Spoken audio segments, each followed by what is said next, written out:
Good morning everyone. Welcome to Simplest Biology Hub. I am Sharmila and today we start with the new lessons of class 11th excretory products and their elimination. Firstly we talk about what type of the excretory material secreted in our body. So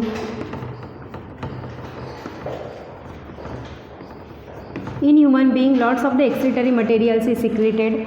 बहुत सारा waste material है body के अंदर जो हमें बाहर फेंकना ज़रूरी है, अदरवाइज़ वो डिसीज़ क्रिएट करता है. So the material is urea, uric acid, ammonia. Actually ammonia and uric acid is not in human being material but in some other organism it is a excretory material for the other organisms. Water, some ions like K+, Na+, then phosphate and many more. We called it etc. ये भी बहुत सारे ions आपके यहाँ पे responsible रहते हैं जो एक्सक्रीशन क्रिएट करते हैं. Even though carbon dioxide also, sweat, sebum, all these materials are the excretory materials in our body और इसको एलिमिनेट करना बहुत ही ज़्यादा ज़रूरी हो जाता है. तो ये एक्सक्रीटरी मटेरियल्स अलग अलग ऑर्गेनिज्म में जो एक्सक्रीशन करने की प्रोसेस है it is different. So we talk about the types of the excretion found in the different kind of the organism. और अलग अलग ऑर्गेनिज्म में जो टाइप ऑफ एक्सक्रीशन पाया जाता है उसको हम यहाँ पे देखेंगे. Types of excretion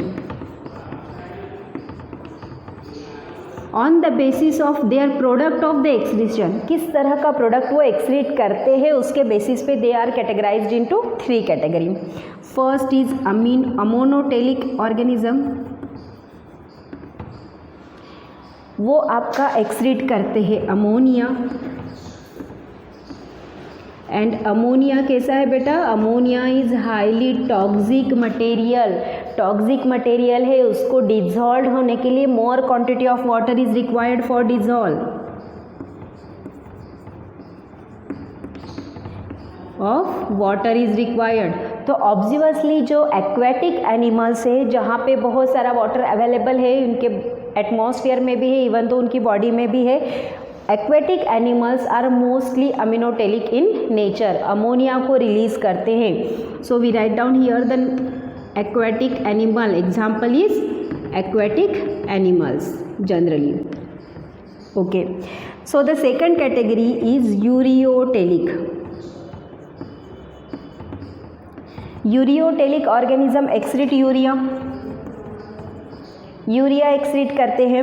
and urea को लेस टॉक्सिक है, अमोनिया की तुलना में लेस टॉक्सिक है and less quantity of water required for the dissolution of the urea.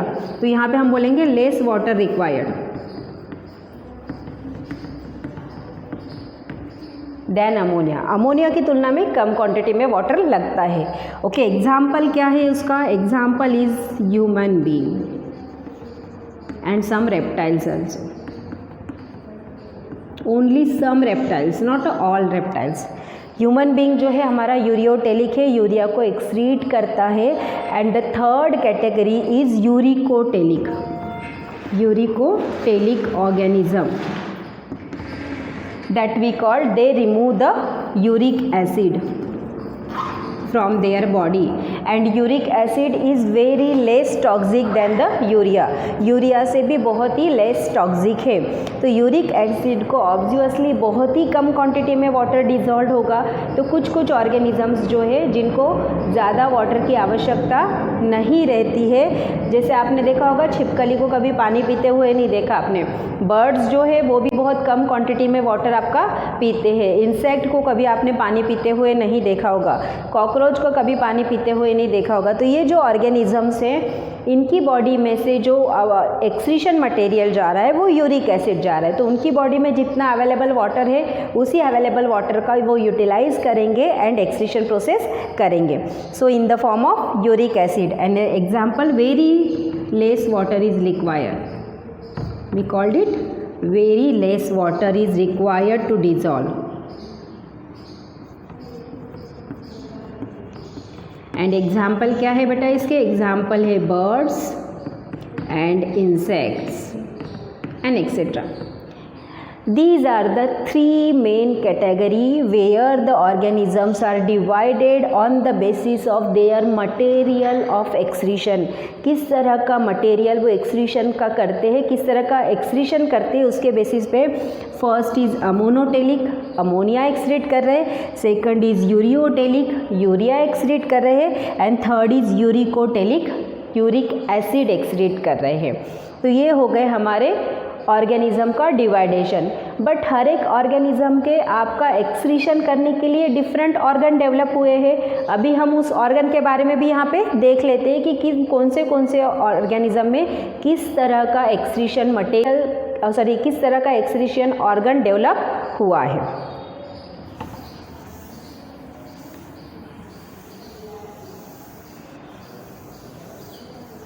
Okay, so different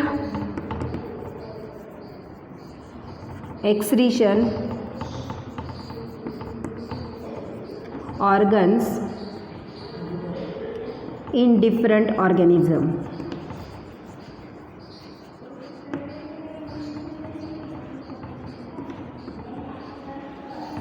human being में तो पता है हमें किडनी के द्वारा एक्सक्रीशन प्रोसेस होती है, पर अदर ऑर्गेनिज्म में किसके द्वारा होती है?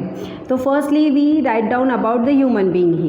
किडनी बहुत ही वेल डेवलप्ड एक्सक्रीटरी सिस्टम है इन ह्यूमन बीइंग, जो किडनी के द्वारा एक्सक्रीशन प्रोसेस हो रही है. किडनी के बारे में हम डिटेल आगे वाले वीडियोज़ में देखेंगे. देन सेकंड है प्रोटोनेफ्रेडिया. किडनी का फंक्शनल यूनिट ये हमने 10th क्लास में भी देखा है बेटा. किडनी का फंक्शनल यूनिट क्या है? नेफ्रॉन है. Nephron is the actual site of the excretory product. यहाँ पे एक्चुअल आपका एक्सक्रीशन होता है. तो इसी वर्ड को उठा लिया उनने और उसके आगे प्रोटो लगा दिया, प्रोटोनेफ्रिडिया. प्रोटोनेफ्रिडिया आपका इसी को कहा जाता है फ्लेम सेल. यहाँ पे इम्पॉर्टेंट क्वेश्चन बनता है नीट के लिए, in which organism flame cells are present. तो किसके पास है ये फ्लेम सेल्स आपकी प्रेजेंट है? प्लाटीहेल्मिन्थेस के पास. प्लाटीहेल्मिन्थेस इट इज़ द क्या है? It is the invertebrate. It is the one of the type of invertebrate. Invertebrate का एक ग्रुप है, एक फाइलम है जहाँ पे आपका फ्लेम सेल अवेलेबल होता है. Flat worm, round worm, these are included in this category. The second one is nephridia. कुछ ऑर्गेनिजम्स में नेफ्रिडिया प्रेजेंट रहते हैं एज अ एक्सक्रीटरी ऑर्गन्स. तो नेफ्रिडिया क्या है? ये भी फंक्शनल यूनिट ऑफ आपका किडनी है. एंड ऑर्गेनिजम्स कौन से ऑर्गेनिजम्स में प्रेजेंट है? These are found in earthworm. Earthworm category कौन सी है? Annelida. So we called it in annelids, nephridia is present for excretion. For the perspectives of NEET, very important. The next one is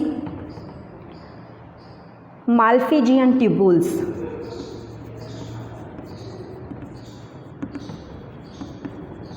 it is also so much important. Malpighian tubules हमारे human being में भी एक पूरा structure है बेटा जिसे हम Malpighian body बोलते हैं. तो माल्फिजियन बॉडी में क्या आ जाता है आपका? Glomerulus and Bowman's capsule. 10th class में ये वाला टॉपिक हो चुका है आपका. तो कुछ ऑर्गेनिज्म में सिर्फ माल्फिजियन ट्यूबुल्स रहते हैं present and these are useful for the excretion process. So this is the excretory organ in such organism. कौन से ऑर्गेनिज्म से? These are insects. All insects contain the Malpighian tubules. Cockroach का structure हमने देखा था. Cockroach के इसमें जो ट्यूबुलर स्ट्रक्चर है that we call the Malpighian tubules. वहाँ पे जहाँ पे आपका प्रोसेस आपकी हो रही है एक्सक्रीशन की. Then the next one is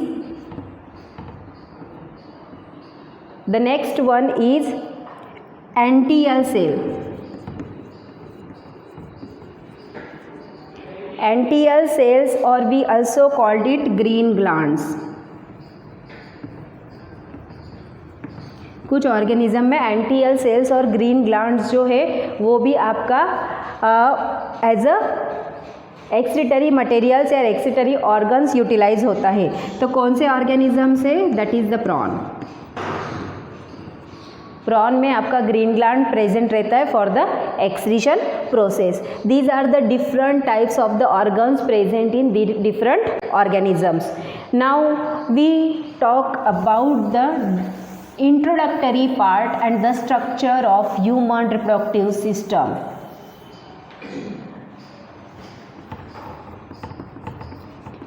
Structure of human reproductive, sorry sir से नॉट अ रिप्रोडक्टिव, हम एक्सक्रीटरी देख रहे हैं ना बेटा, ह्यूमन एक्सक्रीटरी सिस्टम।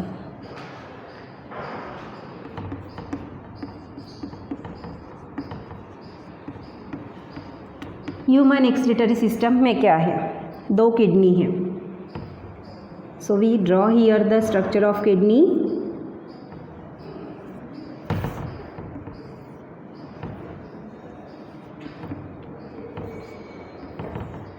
थोड़ा बड़ा हो गया।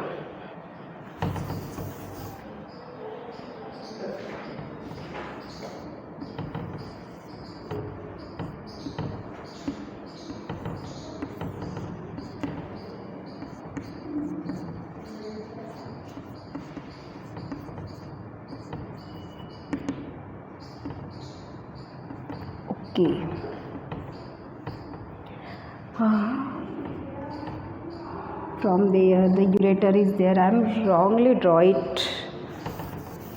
Okay, firstly I draw the ureter.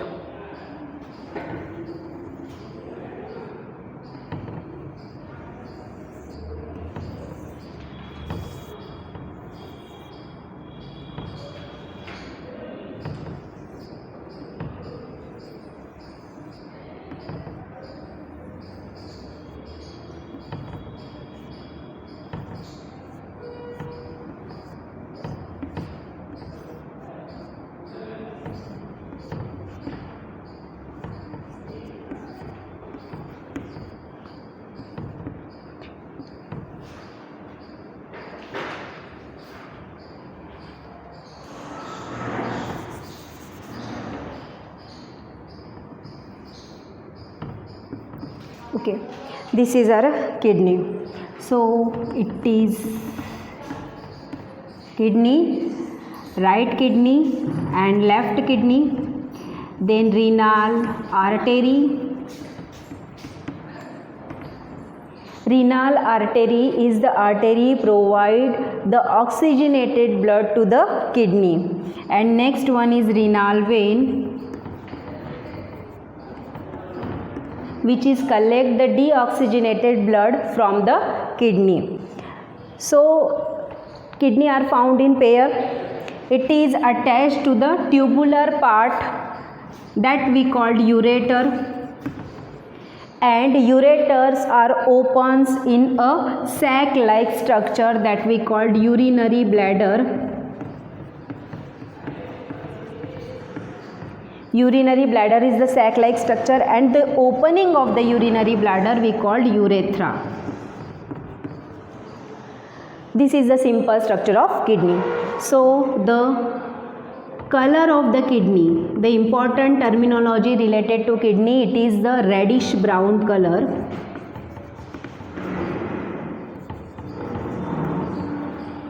And weight of kidney near about 150 to 170 gram of each kidney. When we talk about the length, so size and length, it is 10 to 12 centimeter long, 5 to 7 centimeter wide, and 2 to 3 centimeter thick. 10 to 12 centimeter long, 5 to 7 centimeter wide, and 2 to 3 centimeter thick. It is the approximate length, size and shape of the kidney. Ureter is the muscular pipe which is one side it is attached to the kidney, from the another side it is attached to the urinary bladder. The functional unit of kidney, we called it or we also called it the cells of the kidney is called nephron. Actual जो excretion की process हो रही है वो nephron में हो रही है. कहाँ पे बेटा? जब हम एलएस ऑफ किडनी देखेंगे तब मैं आपको क्लियर कर दूंगी. तो सब functional unit of the kidney is क्या है? नेफ्रॉन है. नेफ्रॉन के द्वारा आपका एक्सक्रीशन की प्रोसेस हो रही है. एंड एक किडनी के अंदर कितना नेफ्रॉन है? 1 kidney contain and 1 kidney have 1 million nephron. एक किडनी के अंदर 1 मिलियन नेफ्रॉन है, तो 2 किडनी के अंदर 2 मिलियन नेफ्रॉन. इतना स्मॉलेस्ट पार्ट है, इतनी स्मॉलेस्ट सेल्स है जो यूरिन को आपका फॉर्मेशन कर रही है. तो एक्चुअली यूरिया का फॉर्मेशन हो रहा है आपका लीवर में. लीवर से ब्लड के थ्रू आपका किडनी तक ट्रांसफ़र हो रहा है by renal artery and renal when.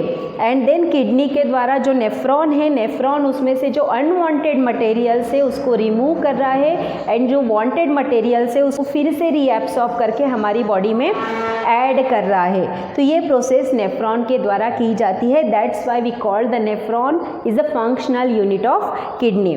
Kidney की जो स्टडी करती है, किडनी की स्टडी को कहा जाता है nephrology. Study of kidney we called nephrology. And जो किडनी स्टडी के एक्सपर्ट्स रहते बेटा, जो किडनी की स्टडी करते हैं और उसके एक्सपर्ट्स डॉक्टर्स रहते हैं, that we called nephrologist.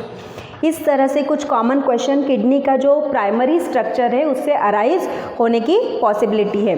The one thing is that urinary bladder हमारा कैपेसिटी कितने? यूरिनरी ब्लैडर की कैपेसिटी है near about 1 to 1.5 litre. 1 to 1.5 litre urine वो स्टोर कर सकता है. एंड यूरेथ्रा की जो मतलब उसकी जो ओपनिंग की जो सेल्स है, ओपनिंग की यूरिनरी ब्लैडर की जो सेल्स है, यहाँ से क्वेश्चन अराइज होता है. यूरिनरी ब्लैडर की सेल्स इनवॉलुंटरी सेल्स है. इनवॉलुंटरी सेल्स मतलब ऐसी सेल्स जिनकी एक्शन हमारे कंट्रोल में नहीं है. बट यूरेथ्रा की जो सेल्स है वो वॉलुंटरी सेल्स है. वॉलुंटरी सेल्स मतलब जिनकी एक्शन हमारे कंट्रोल में है. अगर हमें यूरिन डिपॉजिट करना है तो हम यूरिन के ऊपर कंट्रोल कर सकते हैं. अगर हमारी अभी यूरिन डिपॉजिट करने के जाने की इच्छा नहीं तो हम उसको स्टोर करके रख सकते हैं, उसके ऊपर कंट्रोल कर सकते हैं. तो जिस एक्शन के ऊपर हम कंट्रोल कर सकते हैं वहाँ की जो मसल्स है that we call the voluntary muscles or voluntary cells. And जिन एक्शन के ऊपर हमारा कंट्रोल नहीं होता that muscles we called involuntary muscles. तो यहाँ से भी क्वेश्चन अराइज हो सकता है. यूरिनरी ब्लैडर की सेल्स जो है इनवॉलुंटरी सेल्स है, जबकि यूरेथ्रा की जो सेल्स है हमारी वॉलुंटरी सेल्स है. This is the structural information of the kidney. Board के एग्जामिनेशन में यहाँ से क्वेश्चन अराइज होने की पॉसिबिलिटी है. Write down the basic structure of the kidney. So अगर किडनी का स्ट्रक्चर पूछा जाता है तो हमें ये पूरे के पूरे पॉइंट यहाँ पे डिस्क्राइब करना रहेंगे. और आपका जो एक्चुअल नेफ्रॉन की जो प्रोसेस है, नेफ्रॉन कहाँ लोकेटेड है, वो किस तरह से एक्सक्रीशन में हेल्प करता है एंड किस तरह से एक्चुअल प्रोसेस ऑफ एक्सक्रीशन होती है, वो वाला पार्ट हम एलएस ऑफ किडनी में देखेंगे. ये किडनी को अगर हम 2 इक्वल पार्ट में डिवाइड करते हैं, अगर उसको बीच में से काटते हैं तो उसमें बहुत सारी नेफ्रॉन की अरेंजमेंट हमें दिखाई देंगी. तो एक्चुअली नेफ्रॉन की अरेंजमेंट क्या है वो हम एलएस ऑफ किडनी में देखेंगे. I hope you well understand about this topic. Next video में हम एलएस ऑफ किडनी के साथ यहाँ पे आएंगे. Thank you.